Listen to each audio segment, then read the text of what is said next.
Hello students, welcome to our YouTube channel एफर classes. My name is Anshika Pandey. आज हम लोग पढ़ने वाले हैं ह्यूमन फिजियोलॉजी का first chapter, breathing and exchange of gases. Breathing and exchange of gases जो है चैप्टर, इसमें हम लोग रेस्पिरेशन पढ़ेंगे ह्यूमन के बारे में, क्योंकि ह्यूमन फिजियोलॉजी का चैप्टर है। बट इससे पहले थोड़ा सा हम लोग अदर ऑर्गेनिज्म के बारे में भी जान लेंगे कि उनका रेस्पिरेशन कैसा होता है, उनके पास ऑर्गन है, ऑर्गन सिस्टम है या नहीं है, या अगर नहीं है तो किस तरीके से वो रेस्पिरेशन करते हैं। ठीक है, अब जो रेस्पिरेशन है अदर ऑर्गेनिजम्स में, वो बहुत ही ब्रीफ में पढ़ना है कैसे कैसे करते हैं। उसके बाद में ह्यूमन का पूरा वास्ट तरीके से हम लोग देखेंगे कि क्या ऑर्गन है, किस तरह का सिस्टम है और कैसे करते हैं वो लोग रेस्पिरेशन। अगर हम लोअर ऑर्गेनिजम्स की बात करें तो सीडेंट्रेटा, प्लेटीहेल्मिन्थीज जिनको हम फ्लैटफॉर्म्स भी बोलते हैं, उसके बाद में स्पॉन्जेस जो कि पोरिफेरा होते हैं, इनके पास में कोई प्रॉपर सिस्टम नहीं है। इनके पास सिर्फ एक डिफ्यूजन का मैकेनिज्म है जिसके थ्रू ये अपना रेस्पिरेशन करते हैं या ब्रीदिंग करते हैं, अपनी ऑक्सीजन को ले पाते हैं। उसके बाद में और ऑर्गेनिज्म धीरे धीरे जब आगे की ओर बढ़े तो उनके पास धीरे धीरे ऑर्गन्स आए। ऑर्गन सिस्टम तो बहुत लेट आया, ऑर्गन्स आए और फिर उन्होंने उस तरीके से रेस्पिरेशन करने का स्टार्ट किया। प्रॉपर ऑर्गन्स भी नहीं आए थे। जैसे कि अगर हम बात करते हैं सबसे पहले लोअर ऑर्गेनिजम्स में रेस्पिरेशन की, तो स्पॉन्जेस में, उसके बाद फ्लैटवर्म जो कि प्लेटीहेल्मिन्थीज भी कहलाते हैं, और उसके बाद में सीडेंट्रेटा। इनके पास कुछ नहीं था प्रॉपर डिफ्यूजन के लिए। सीडेंट्रेटा, इनके पास प्रॉपर डिफ्यूजन के लिए कुछ नहीं था, तो इन लोगों ने क्या किया, डिफ्यूजन से रेस्पिरेशन किया। डिफ्यूजन। अब अगर मैं आगे और बढ़ती हूँ ऑर्गेनिजम्स के लेवल पे, तो अगर हम बात करें इंसेक्ट्स की, इंसेक्ट्स के पास में भी कोई सिस्टम, मतलब प्रॉपर ऑर्गन तो नहीं है, बट इनके पास एक ट्रैकियल सिस्टम है जिसके थ्रू ये लोग रेस्पिरेशन करते हैं। ट्रैकियल सिस्टम होता है इन लोग के पास में। एनिमल किंगडम में इसके बारे में हम लोगों ने पढ़ा था। उसके बाद अगर मैं एक्वेटिक आर्थ्रोपोड्स की बात करती हूँ,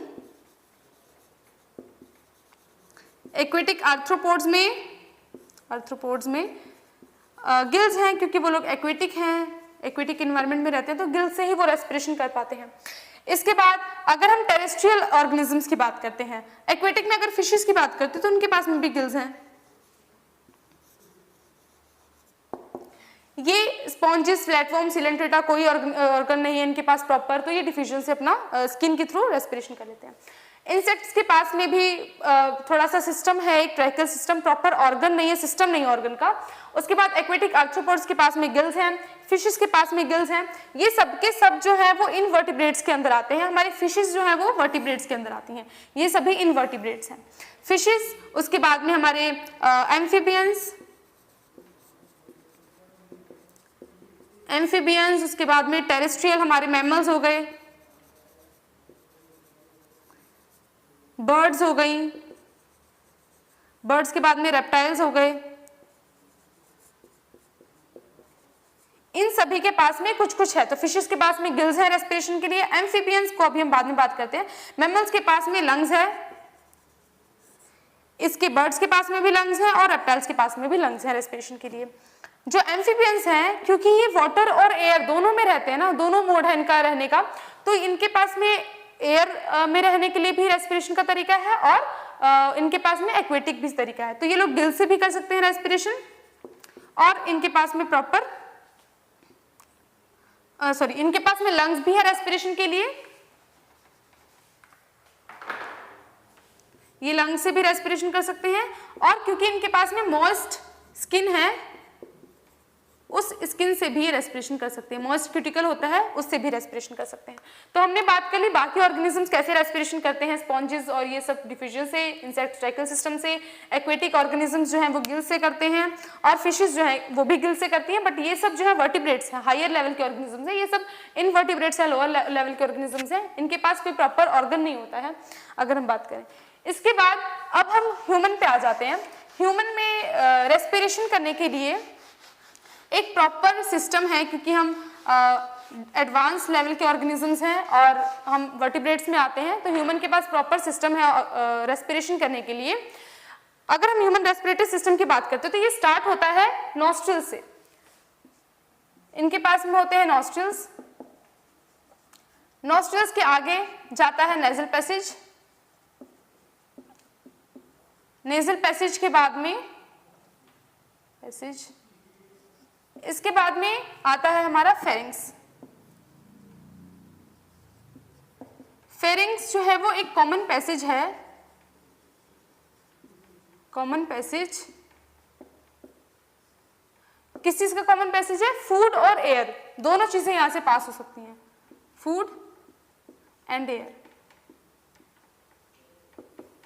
pharynx is common passage for food and air. अब यहाँ पे तो दोनों चीजें आ रही है, क्योंकि हम जो माउथ से फूड लेते हैं वो भी फेरिंग्स, क्योंकि एक सेंट्रल चीज है, नोस्ट्रल्स ऊपर से आ रही है, नीचे से माउथ आता है, तो दोनों यहीं आके ज्वाइंट होती है फेरिंग्स में। यहाँ पे दोनों चीजें आ सकती हैं। यहाँ पे आके वो डिवाइड होता है दो पार्ट में, इधर साइड आगे साइड को आता है, वेंट्रली साइड को हमारा आता है लैरिंग्स,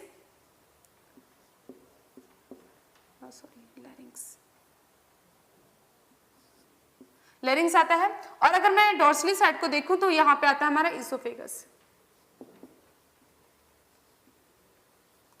लैरिंग्स और इसोफेगस, लैरिंग्स वो पार्ट है जहां से आपका एयर पास करता है, इसोफेगस वो पार्ट है जहां पे आपका फूड पास करता है।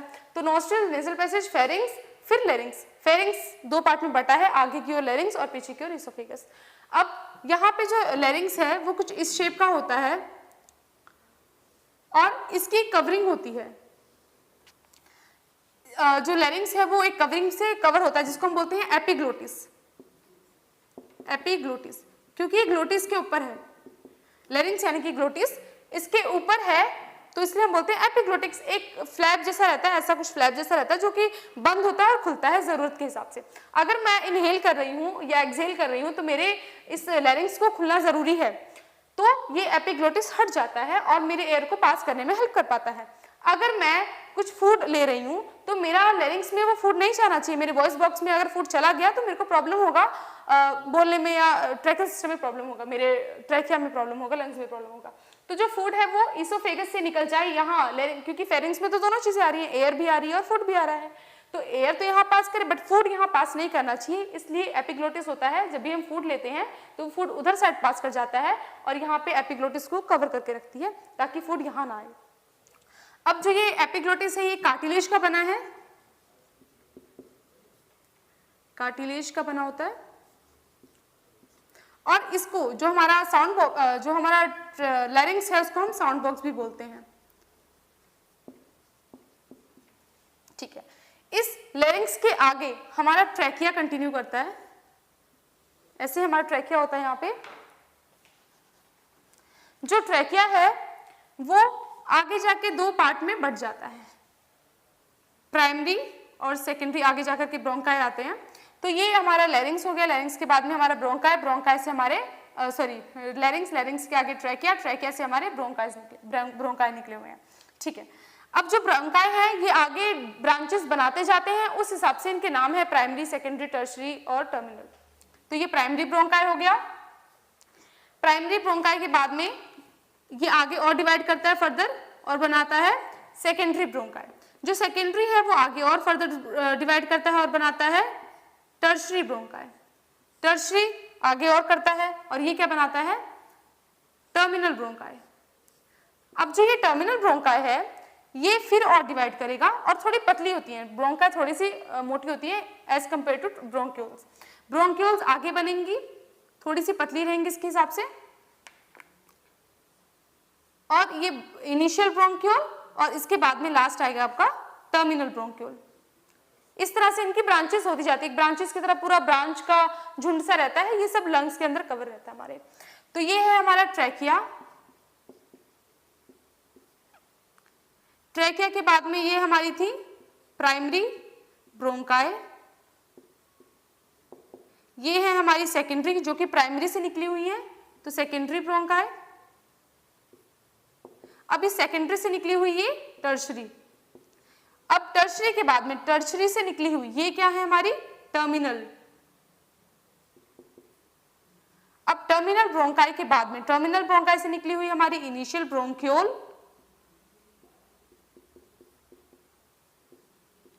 ब्रोंक्यूल, इनिशियल ब्रोंक्यूल से निकली हुई टर्मिनल ब्रोंक्यूल। ब्रोंक्यूल। तो इस तरह से होता है हमारा ब्रांचिंग सिस्टम। अब जो टर्मिनल ब्रोंक्यूल है, ये टर्मिनल ब्रोंक्यूल आगे जाकर के एक बलून लाइक स्ट्रक्चर बनाता है जिसको हम बोलते हैं एल्वुलाई। ये एक बलून लाइक स्ट्रक्चर होता है जहाँ पे जाकर के ऑक्सीजन हमारी यहाँ पे ऑक्सीजन एंड जगह होती है जहाँ पे कंडक्ट करके पहुँचता है और यहीं पे हमारा कार्बन डाइऑक्साइड ब्लड में से आता है। तो ये होगा हमारा टर्मिनल ब्रोंक्यूल के पास में। अच्छा, ये जो हमारी पूरा जो ब्रांचिंग सिस्टम है ये एक कार्टिलेज की रिंग से कवर होता है। सी शेप की कार्टिलेज रिंग्स होती हैं, इसमें प्रेजेंट होती हैं। ये पूरी टर्मिनल पार्ट तक प्रेजेंट रहेंगी, हमारी सी शेप की टर्मिनल पार्ट तक जाएंगी ये हमारी सी शेप की कार्टिलेज। जो एल्वुलाई है ये कैसी होती है, ऐसी सिंगल सेल की सिंगल लेयर्ड होती है, स्क्वामस एपिथेलियम की बनी होती है। यहाँ से हमारे ब्लड वेसल्स पास करते हैं। जो भी हमारी बॉडी में से कार्बन डाइऑक्साइड निकल रहा है रिएक्शन से, वो कार्बन डाइऑक्साइड यहाँ आ जाएगा और जो हमने इनहेल करा है इन रास्तों से ऑक्सीजन को, वो ऑक्सीजन यहाँ से अंदर आएगा। ये ऑक्सीजन इसमें जाएगा कंसंट्रेशन के हिसाब से, यहाँ कंसंट्रेशन का ज्यादा है O2 का, यहाँ पे CO2 का, तो O2 यहाँ आ जाएगा, CO2 वहां चल जाएगा। इस तरह से फिर वो पूरी बॉडी में ट्रेवल करता है। तो ये मेन जगह है जहाँ पे ऑक्सीजन और कार्बन डाइऑक्साइड का डिफ्यूजन होता है। ये पूरा सिस्टम जो है वो कवर होता है हमारे लंग्स के अंदर, ऐसे पूरा सिस्टम हमारे लंग्स के अंदर कवर रहता है। ये पूरा ब्रांचिंग से कवर रहती है लंग्स के अंदर। अब जो हमारा लंग्स है वो आगे दो डबल मेम्ब्रेन लेयर से कवर रहती हैं। कैसे? इधर से दो मेम्ब्रेन रहेगी लेयर की, एक तो लंग्स को टच, एक तो लंग्स के अंदर होती है, अंदर साइड में होती है, और एक बाहर साइड होती है, ऐसे डबल लेयर होती है। ये जो डबल लेयर मेम्ब्रेन है इसको हम बोलते हैं प्लूरा, प्लूरा बोलते हैं। ये डबल लेयर्ड मेम्ब्रेन होती है और इसके अंदर एक फ्लूइड भरा होता है। इस फ्लूइड को हम बोलते हैं प्लूरल फ्लूइड।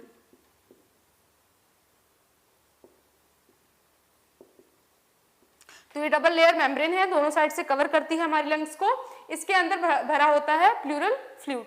अच्छा, जो ये प्लूरल फ्लूइड है ये हेल्प करता है हमारी लंग्स को प्रोटेक्शन देने में, एक तरीके से हमको प्रोटेक्शन देने में हेल्प करता है लंग्स को हमारी। जो प्लूरल फ्लूइड की डबल लेयर है, यानी कि जो आउटर लेयर है और इनर लेयर है, आउटर लेयर होती है हमारे थोरेसिक चैम्बर की ओर और जो इनर लेयर है वो हमारे लंग्स की ओर होती है। क्योंकि आउटर लेयर यहाँ पे हमारा बाहर की ओर थोरेसिक चैम्बर है, तो बाहर का जो लेयर है वो थोरेसिक चैम्बर की ओर है, अंदर का जो लेयर है वो हमारे लंग्स की ओर है। अच्छा, जो हमारा रेस्पिरेटरी का पूरा पाथवे है ये दो पार्ट में डिवाइड है। एक होता है कंडक्टिंग पार्ट, कंडक्टिंग पार्ट, और होता है एक्सचेंज वाला पार्ट। कंडक्टिंग पार्ट यानी कि वो पार्ट जहां पे सारा हमारा एयर पास कर रहा है। कंडक्टिंग पार्ट कहां से स्टार्ट होगा? नोस्ट्रिल से लेकर के आपका टर्मिनल ब्रोंक्यूल तक। यहाँ पे किसी प्रकार का एक्सचेंज नहीं हुआ है, सिर्फ गैसेस पास करी हैं और एक जगह से दूसरी जगह गई हैं, सिर्फ पास करी हैं। तो कंडक्टिंग पार्ट कहां से होगा? नोस्ट्रिल से लेकर के टर्मिनल ब्रोंक्यूल तक, ब्रोंक्यूल तक। इसके बाद में आता है हमारा एक्सचेंज पार्ट। एक्सचेंज पार्ट क्या है? ये एल्वुलाई है हमारा एक्सचेंज पार्ट, जहां पे गैसेस ब्लड वेसल्स में एक्सचेंज करके गई हैं। सॉरी, एक्सचेंज पार्ट है हमारा एल्वुलाई। तो ये पार्ट हो गया हमारा कंडक्टिंग और ये हो गया हमारा एक्सचेंज पार्ट, जहां पर गैसेस पास करती हैं O2 और CO2। इस तरीके से हमारा पूरा सिस्टम होता है रेस्पिरेशन का, लंग्स का सिस्टम होता है। अब कैसे रेस्पिरेशन होता है? O2 अंदर जाता है तो कैसे सब रिएक्शंस करके वो CO2 को रिलीज करता है, इस मैकेनिज्म को हम इसके बाद पढ़ेंगे।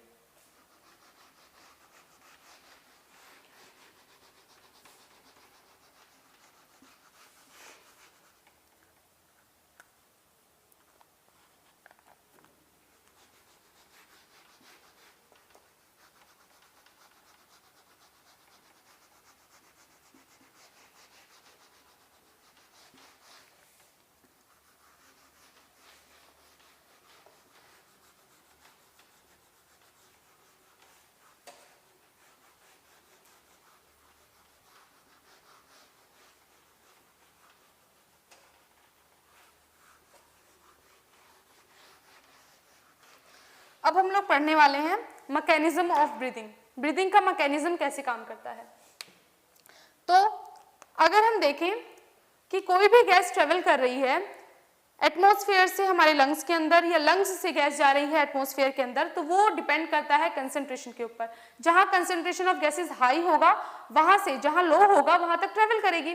तो क्योंकि हमको जब एक्सहेल और इनहेल करना है तो हमको खुद से वो कंसंट्रेशन बढ़ाना होता है या कम करना होता है। एटमॉस्फेयर के कंसंट्रेशन को हम चेंज नहीं कर सकते, हम सिर्फ अपनी बॉडी के कंसंट्रेशन को चेंज कर सकते हैं एयर के, या हम उधर का प्रेशर चेंज कर सकते हैं। तो हम सिर्फ अपनी बॉडी में ही चेंजेस करेंगे, कुछ ऑर्गन या कुछ मसल्स की हेल्प से या कुछ बोन्स की हेल्प से। अब हम देखते हैं थोरेसिक चैम्बर। थोरेसिक चैम्बर क्या होता है।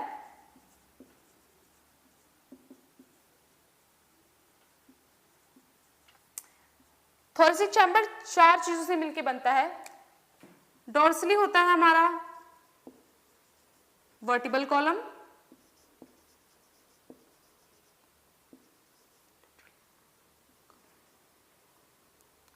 वेंट्रली स्टर्नम,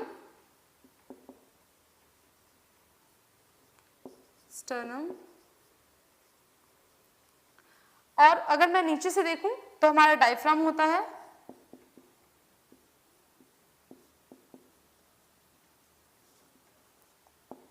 और लेटरली होता है हमारा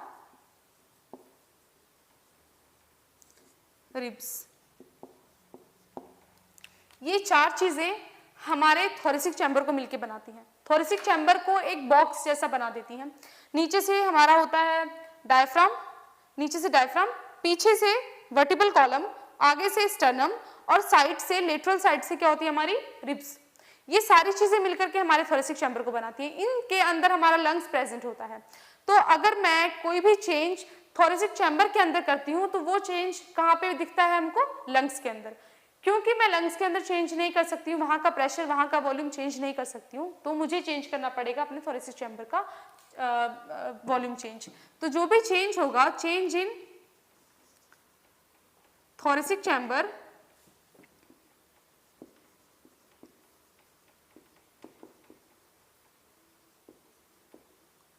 वो बराबर होगा किसके, चेंज इन लंग्स।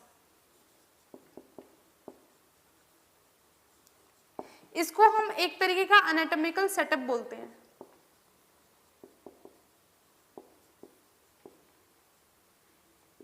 क्योंकि ये एग्जैक्टली वैसा ही काम करता है, जिस तरह का इसमें चेंज करोगे उस तरह का आपके लंग्स में चेंज होगा। अब जो हमारी रिब्स हैं, इनके बीच में कुछ मसल्स होती हैं जो हमें रेस्पिरेशन में हमारे वॉल्यूम को बढ़ाने या कम करने में हेल्प करती हैं।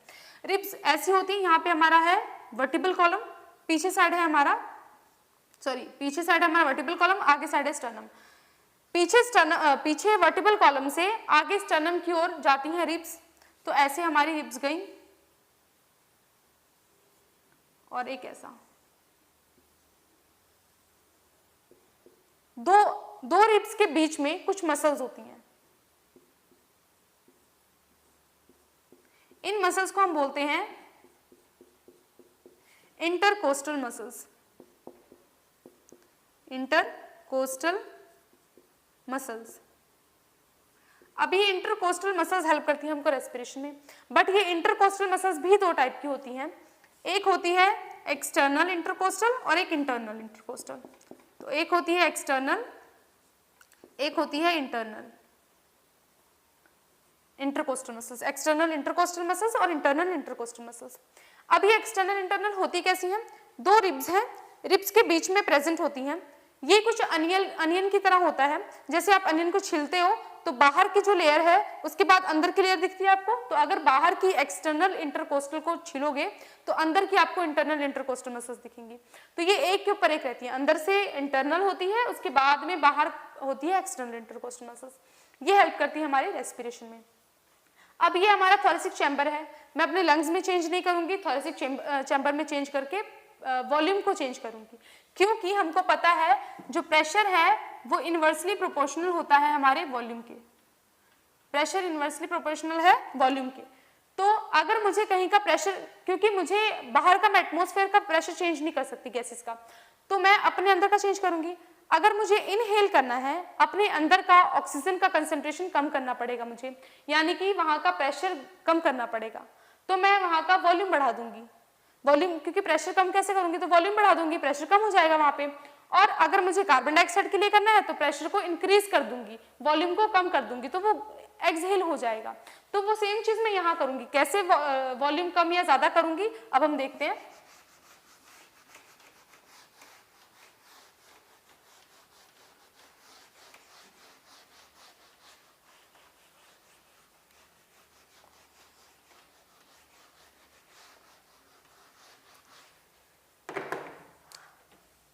अगर मैं इनहेलेशन की बात करती हूं,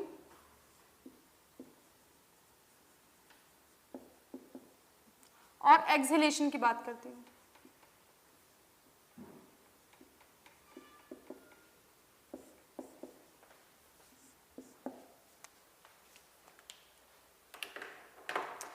इनहेलेशन में क्या होता है, मुझे इनहेल करना है गैसेस, तो ऑक्सीजन इनहेल करना है, तो मैं क्या करूंगी, यहाँ का वॉल्यूम बढ़ाऊंगी। वॉल्यूम कैसे बढ़ेगा, मेरा जो डोम शेप डायफ्राम है, मेरा डायफ्राम का शेप ऐसा है, डोम शेप, मैं इसको अगर फ्लैट कर दूं, थोड़ा सा फ्लैट, एकदम फ्लैट नहीं होता, थोड़ा सा, अगर ऐसे है तो ऐसे कर दूं मैं थोड़ा सा, तो मेरा एंटीरियर पोस्टीरियर वाले रास्ते में थोड़ा सा बढ़ जाएगा जगह, है ना, वॉल्यूम बढ़ जाएगा मेरे यहाँ का।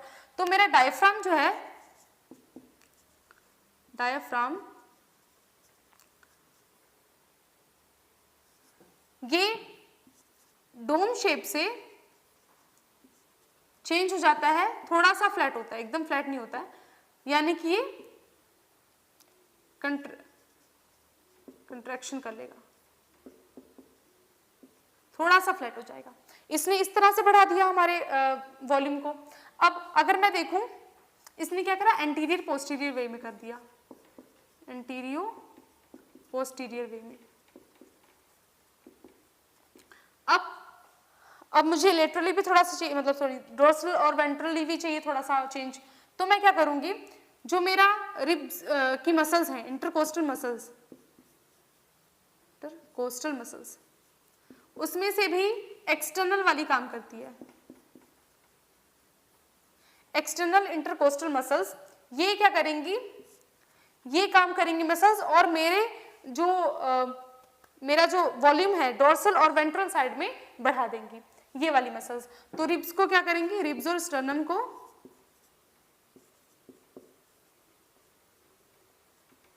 कंट्रैक्ट कर देंगी, जिससे कि क्या हो जाएगा, मेरा डोर्सल और वेंट्रल साइड में भी बढ़ जाएगा रेस्पिरेशन, वॉल्यूम बढ़ जाएगा। तो डायफ्राम ने क्या किया, ऊपर नीचे की ओर कर दिया, और जो हमारा एक्सटर्नल इंटरकोस्टल मसल्स था उसने क्या करा, आगे पीछे की ओर बढ़ा दिया वॉल्यूम को। तो वॉल्यूम बढ़ गया मेरा ओवरऑल थोरेसिक चैम्बर का। अब क्योंकि वॉल्यूम बढ़ गया है तो प्रेशर ऑफ गैसेस कम हो गया है, एटमॉस्फेयर में प्रेशर ऑफ गैसेस ज्यादा है, तो मैं क्या करूंगी, गैसेस को इनहेल करूंगी। कौन सी गैस, ऑक्सीजन को इनहेल करूंगी। ऑक्सीजन बाहर ज्यादा है, अंदर कम हो गया है, तो इनहेल कर लूंगी, यहाँ पे इनहेलेशन हो जाएगा। एक्सहेलेशन के टाइम पे सब चीजें उल्टी हो जाएंगी। कैसी हो जाएंगी, डायफ्राम जो डोम शेप का था वो फ्लैट हो गया था ना इनहेलेशन के टाइम पे, ये डायफ्राम क्या हो जाएगा, ऐसा हो जाएगा, एकदम से डोम शेप का वापस हो जाएगा। तो अगर मैं एक्सहेलेशन की बात करती हूँ, एक्सहेलेशन में यही लिख देती हूँ, इसमें जो मेरा डोम शेप का ये था, सॉरी जो मेरा फ्लैट हो गया था, थोड़ा सा कंट्रैक्ट हो गया था, वो रिलैक्स कर जाएगा। डायफ्राम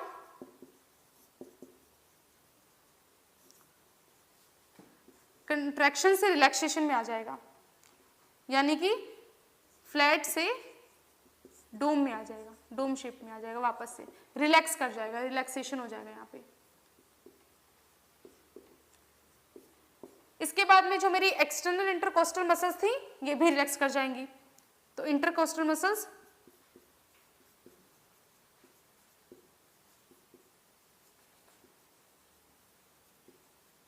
रिलैक्स कर जाएंगी। अब क्योंकि ये सब चीजें नॉर्मल रिलैक्स कर गई हैं, वापस अपनी पोजीशन पे आ गई है, तो यहाँ पे प्रेशर जो है वो ज्यादा हो गया है। प्रेशर ज्यादा हो गया है तो कार्बन डाइऑक्साइड अंदर से बाहर की ओर एक्सहेल कर पाएंगे, तो इस तरह से एक्सहेलेशन होता है। अगर मुझे फोर्सफुली ब्रीदिंग करना है तो फोर्सफुली ब्रीदिंग के लिए मैं क्या करूंगी, अपनी इंटरनल इंटरकोस्टल मसल्स को यूज करूंगी फोर्सफुली ब्रीदिंग के लिए। बाकी नॉर्मल एक्सहेलेशन और इनहेलेशन के लिए डायफ्राम यूज होते हैं, एक्सटर्नल इंटरकोस्टल मसल्स यूज होती है। फोर्सफुली के लिए इंटरनल इंटरकोस्टल मसल्स यूज करूंगी जो कि रिब्स और स्टर्नम को चेंज करेंगी। अब अगर मैं बात करूं कि मैं ब्रीदिंग कैसे देख सकती हूँ, मेजर कर सकती हूँ कि हम नॉर्मल ब्रीदिंग कर रहे हैं या नहीं कर रहे हैं, तो स्पायरोमीटर एक इंस्ट्रूमेंट होता है जिसकी हेल्प से हम लोग ब्रीदिंग रेट चेक कर सकते हैं।